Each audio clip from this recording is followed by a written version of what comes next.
नमस्कार। यह video IGNOU MA Hindi literature के पेपर कोड MHD 04 पर आधारित होने वाला है। इस वीडियो के अंदर अंधेर नगरी भारतेंदु हरिश्चंद्र का एकांकी नाटक है, इस पर चर्चा करेंगे हम।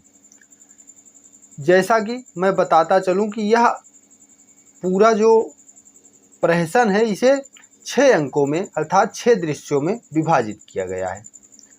1881 में इसका प्रकाशन हुआ। यह भारतेंदु जी द्वारा रचित एक व्यंग्यात्मक रचना है। इसके दृश्यों को देखते हुए, पात्रों का वर्णन करते हुए चले हम लोग, तो प्रथम अंक यानी कि प्रथम दृश्य इसका जो आता है उसमें कहानी प्रारंभ होती है। और कहानी का प्रारंभ कैसे होता है? एक महंत अपने 2 शिष्यों गोवर्धन दास व नारायण दास के साथ भजन गायन करते हुए नगर में प्रवेश करते हैं और लोगों को लालची ना होने का उपदेश देता है।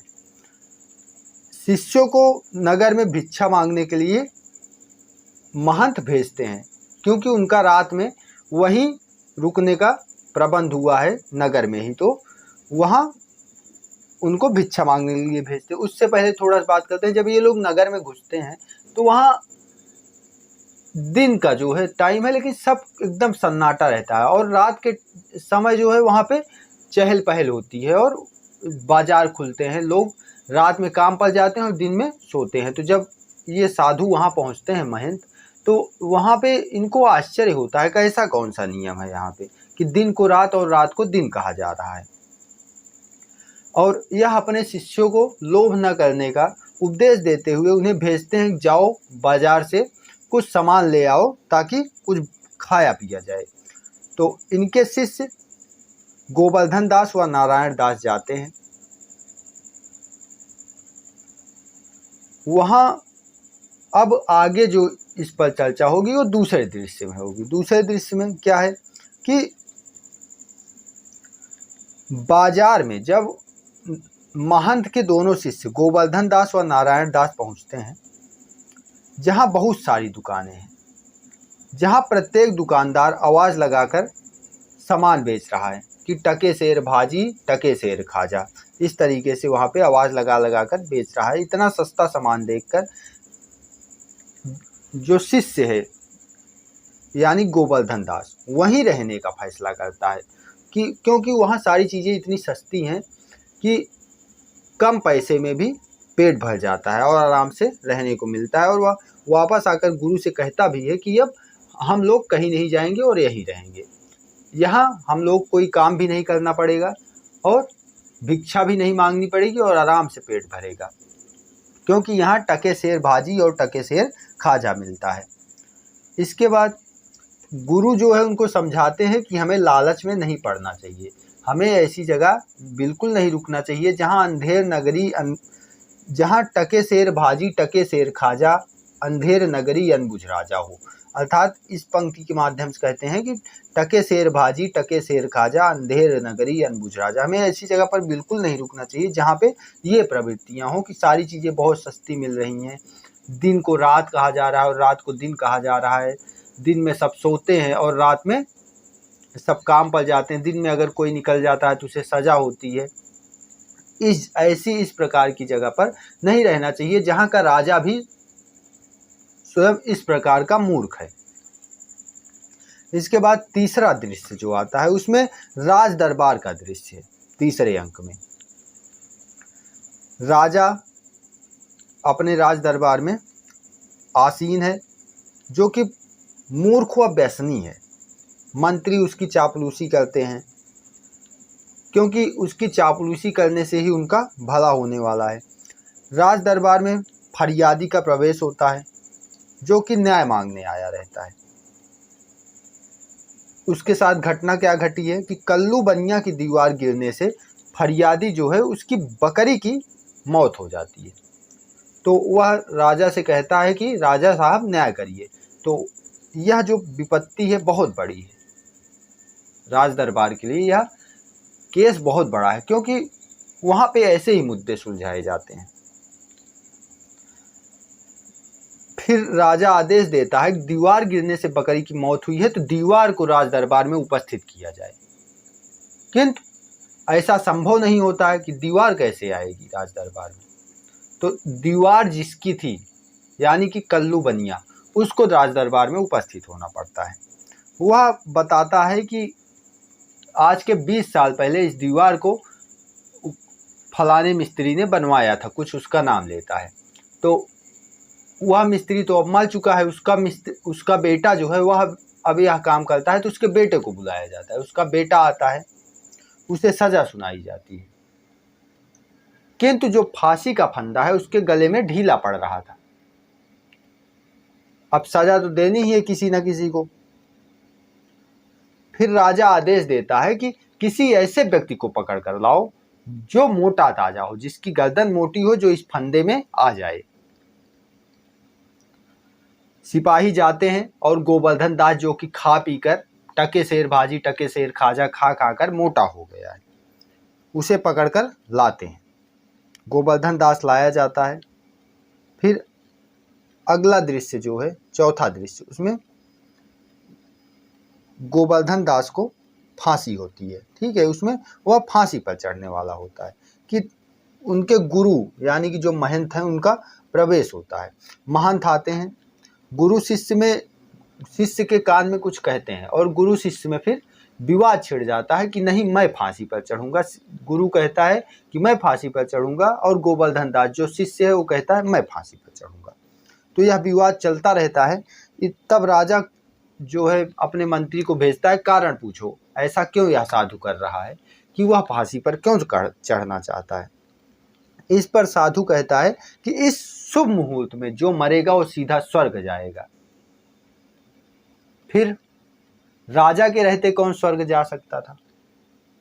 राजा स्वयं जो है फांसी पर लटक जाता है और प्रहसन समाप्त होता है।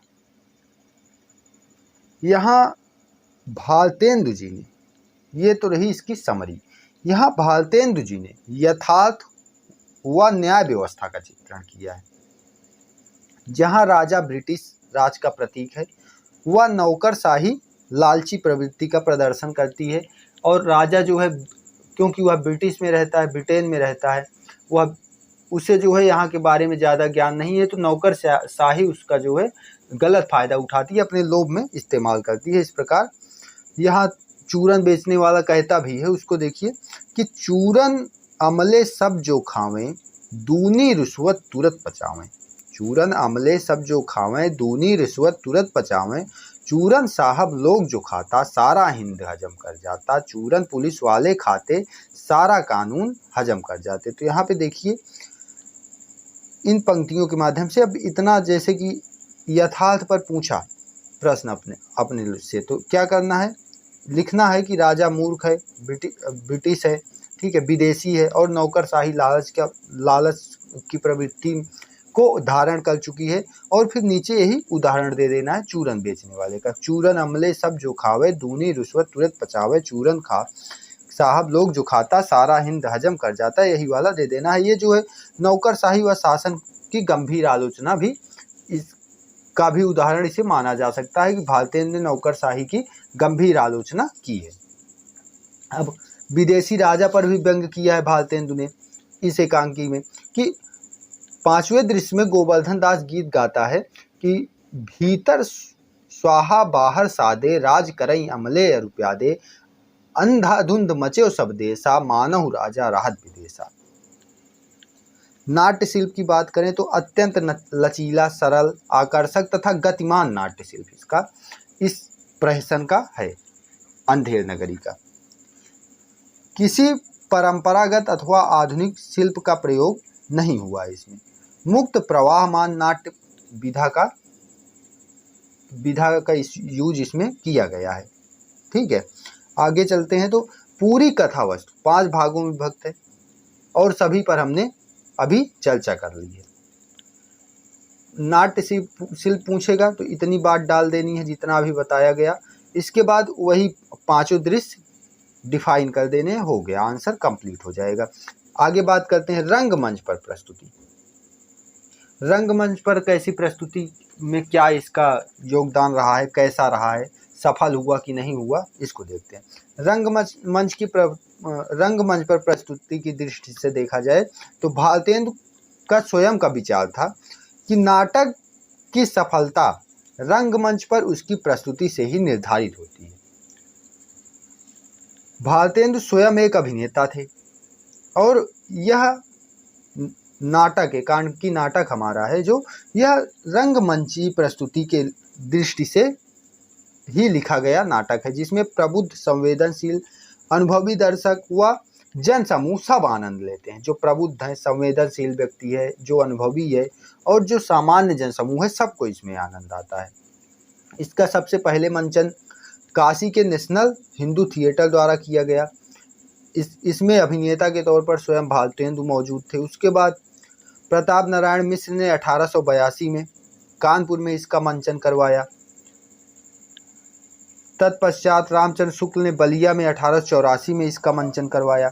सत्यव्रत सिन्हा ने इसे आधुनिक वेशभूषा, प्रयोगात्मक शैली में प्रस्तुत किया तथा कई दूसरे लेखकों ने नौटंकी शैली में इसे प्रस्तुत किया।